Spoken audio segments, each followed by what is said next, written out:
نئی پوسٹنگ تو نہ دی جائے, ایک سائڈ پہ بٹھا دی جائے. جو مبشر صاحب نے کہا ہے آپ کے سامنے ہے, ایون گورنر اسٹیٹ میں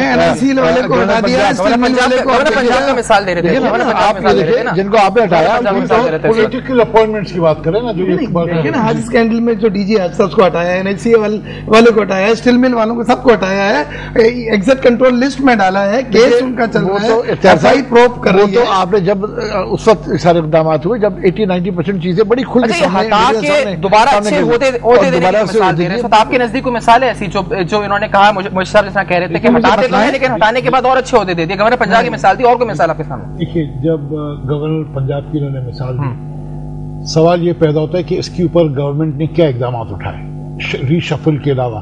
آپ کو یاد ہوگا بابر روان کے اوپر بھی ایک الزام آیا تھا 3 کروڑ روپے کا, وہ پھر ہشپ ہو گیا. یا تو اس کی ایک ریبٹل آتا, اس کی نہ ریبٹل آئی نہ وہ کچھ معاملہ آگے بڑھا.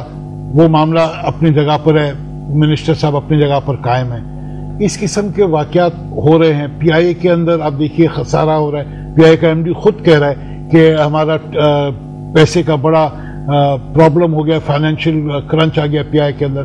آج میں پیپر میں پڑھ رہا تھا, what is the government doing, why is there a financial crunch. جب گورنمنٹ انفیکٹو ہو جاتی ہے کسی چیز کو دور کرنے میں تو اسے پھر حق نہیں رہتا حکومت کرنے کا. اس طرف آتے ہیں مبشر, مجھے بتائے گا اس پر, کیونکہ ہم آخری حصے میں پروگرام کے اس طرف آ رہے ہیں, مجھے بتائے گا یہ کہ اس پر صرف اور صرف اگر ایماندار لوگ اس پر ان جگہوں پہ اپوائنٹ کر دیے جائیں جو قومی ادارے اس پر نقصان پہنچا رہے ہیں ملکی معیشت کو, تو آپ کے نزدیک یہ ریوائیو ہو جائیں گے یا پھر اور بہت بڑے پیمانے پہ اسٹرکچرل چینجز لانے کی ضرورت ہے وہاں پر؟ دیکھیں ایک چیز تو یہ ہے کہ اس وقت جو ہمارے جو پورا بھی اسٹرکچر ہے اس میں ریفارم سے بات بہت آگے بڑھ چکی ہے, کیونکہ پورے اتنے نان میرٹ سے ہٹ کے اتنے لوگ اپوائنٹ ہو چکے ہیں کہ آپ ان کو آپ سمجھ لیں کہ کسی طرح ریپلیس کرنا, ان کو سزا دینا, ان کے خلاف ایکشن لینا اب ممکن نہیں رہا. آپ دیکھیں جو انکوائریز ہو رہی ہیں, بیگ صاحب فرما رہے ہیں, اب انکوائریز یقیناً ہو رہی ہیں, لیکن اب ہمارے سامنے سپریم کورٹ کی پروسیڈنگز آتی ہیں, اس میں آپ دیکھیں کہ بار بار جو ہیں وہ ججز کیا کہہ رہے ہیں کہ ان کے ساتھ تعاون نہیں کیا جا رہا, ان کو صحیح انویسٹیگیشن جو ہے ان تک وہ ان کیسز کی ہو نہیں رہی. اس وقت کون سا ادارہ ہے جس کی جو ہے ریکارڈ دیکھیں, OB CD دیکھیں, PIA, EOBI, ریلوے, زمینوں کے بینزین انکم سپورٹ فنڈ, وزراء کی خصوصی کالونیاں, کیا کچھ ہے. آپ دیکھیں کتنی لمبی فہرست ہے, گنوانا شروع کریں گے. کچھ کہنا اگر کیونکہ بہت سی لمبی فہرست بتا رہے ہیں. ریکارڈ ایکٹ کا کیس جو ہے وہ ہماری حکومت میں ایوارڈ نہیں ہوا ہے, اور اس کے بعد ہم نے تو اس کو ٹیک اپ کرایا ہے, اور آج سپریم کورٹ نے اس کو روکا ہے کہ اس کی لیز نہ دی جائے, لائسنس نہ دیا جائے. کورٹ کا ساتھ دینے میں وہ جیسا کہہ رہے ہیں کہ کورٹ بھی کہتا ہے کہ آپ ان کا ساتھ نہیں دے رہے, اس حوالے سے کیا کہنا چاہیں گے کہ ان کا ساتھ یا ان کو فیسیلیٹیٹ کرنے میں مشکلات آپ اس وقت پیدا کر رہے ہیں؟ پہلی چیز تو یہ کہ سپریم کورٹ از المائٹی, ان کا جو ہے final powers rest with the supreme court for any order اور انسٹرکشن. آپ یہ دیکھیں جو بھی سپریم کورٹ نے آرڈر دیے, انہوں نے کہا جی DGFIA کو ہٹا دیں, یہ صحیح طرح سے انکوائری نہیں کر رہے, وسیم صاحب کو ہٹا دیا گیا, جی نئے آدمی کو لے آئے. یعنی یا تو ہم اس کے اوپر ایک سٹینڈ لیتے کہ نہیں جی یہ آدمی میں اختیار. سب سے بڑا جو سوال ہے نا وہ یہی ہے کہ سپریم کورٹ کو اس بات کی کیوں ضرورت محسوس ہوئی کہ اس نے کہا DGFIA سے انکوائری نہیں کر رہا,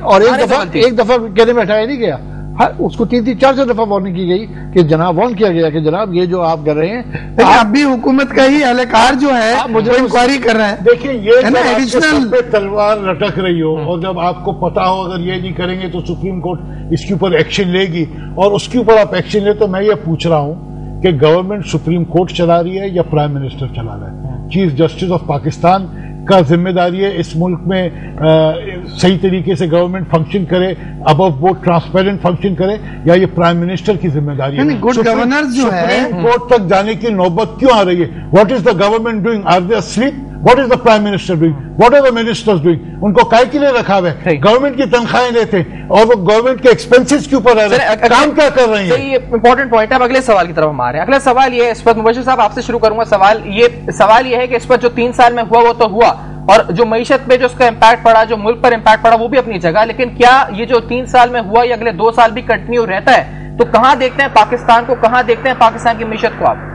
سر اس وقت تو سچویشن ایسی ہو چکی ہے کہ پوائنٹ آف نو ریٹرن کی طرف ہم جا رہے ہیں. اتنی بری حالت ہے. آپ دیکھیں کہ 1600 ارب کے ریونیوز ہیں, 800 ارب روپے کے قریب آپ کا جو ہے وہ ٹیکسوں کی ادائیگی اور سود کی ادائیگی میں جائے گا.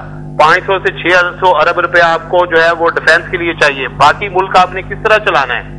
بیگ صاحب نے بالکل صحیح کہا کہ 350 ارب کا جو ہے وہ ایف بی آر میں ہے, پھر 600-700 ارب روپے کے جو ہیں وہ آپ سمجھ لیں کہ ٹیکسز چوری ہیں, اور 1000 ارب روپے کی کرپشن ہے.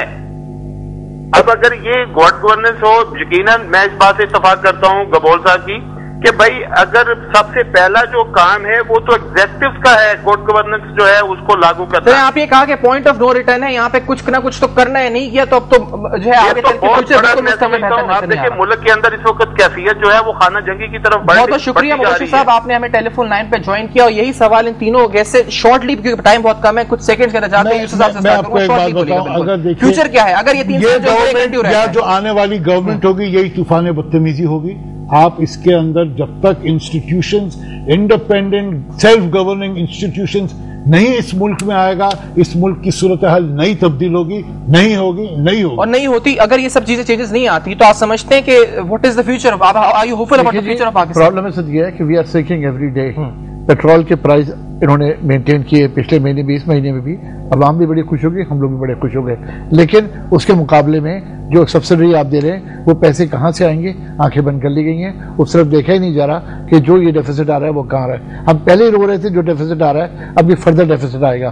جو ہماری محصولات ہے ٹیکس کی وہ بھی پوری نہیں ہو رہی ہیں. 7 مہینے میں شاید 800 کے قریب ہوا ہے, اور 1600 ہمیں چاہیے 5 مہینے میں 850 فردر جمع کرنا ہے. یہ فردر ڈیفیسٹ آئے گا. حالانکہ ٹیکس زیادہ آنا چاہیے تھا ڈالر کے پرائز کی وجہ سے, پلس جو چیزیں مہنگی ہوتی جا رہی ہیں اور امپورٹ بڑھ گئی ہے, انڈسٹری بند ہو رہی ہے. لیکن ہم جن تبدیلیوں کی بات کر رہے ہیں اس کو کہہ رہے ہیں کہ انتہائی ضروری ہے کہ وہ تبدیلیاں اگلے 2 سال کے اندر آئیں. شارٹلی بتائے گا کہ کس حد تک پور امید ہم ہیں کہ وہ تبدیلیاں میں آتی ہوئی نظر آئیں گی؟ میں یہ سمجھتا ہوں کہ چند مہینوں سے جو حکومت کا ایک مائنڈ سیٹ بالکل سامنے آیا ہے, میں تو ریڈ کر سکتا ہوں, مجھے نہیں پتا یوسف صاحب میرے دوست خالد نواب ریڈ کر سکتے ہیں کہ نہیں, کہ ہم آسٹریٹی میجرز پہ بھی جا رہے ہیں, ہم سائز بھی کم کر رہے ہیں, اخراجات بھی کم کر رہے ہیں. ان لوگوں کو جو بدعنوان تھے ہٹایا بھی گیا ہے, ٹرائل بھی ہو رہے ہیں ان کو, اور سخت سے سخت ایکشن لیا جائے گا. ایگزٹ کنٹرول پہ بھی ڈالا گیا ہے, اور گڈ گورننس کے لیے اب یہ ضرور ہو گیا ہے کہ ہمیں اپنی مورل ویلیوز بدلنی ہوں, ہمیں اپنے مائنڈ سیٹ کو بدلنا ہوگا. ہمیں اپنے ضمیر بھی ہمارا ہے, یہ ڈنڈا, یہ سپریم کورٹ, یہ حکومت کے علاوہ ہم خود بھی ہم امید کرتے ہیں کہ یہ ساری تبدیلیاں جیتے جاگتے انسان ہے, ہمارے اپنے ضمیر ہے. اس وقت حکومت میں آنی چاہیے, کرپشن کے لیے قوم ہمارے اندر انفرادی طور پہ آنی چاہیے, تبدیلیاں ملک میں آئیں اور ہمارا ملک جو ہے وہ بہتر راستے کی طرف جاتا ہوا ہم کو نظر آئے. آپ تینوں محترم حضرات کا بہت بہت شکریہ, آپ نے ہمیں آج شو میں جوائن کیا. نیوز 9+ ایڈونس پلس ٹی وی, آپ کے فیڈ بیک کا انتظار ہم کو رہے گا. اپنا بہت خیال رکھیے گا اور دیکھتے رہے گا B+.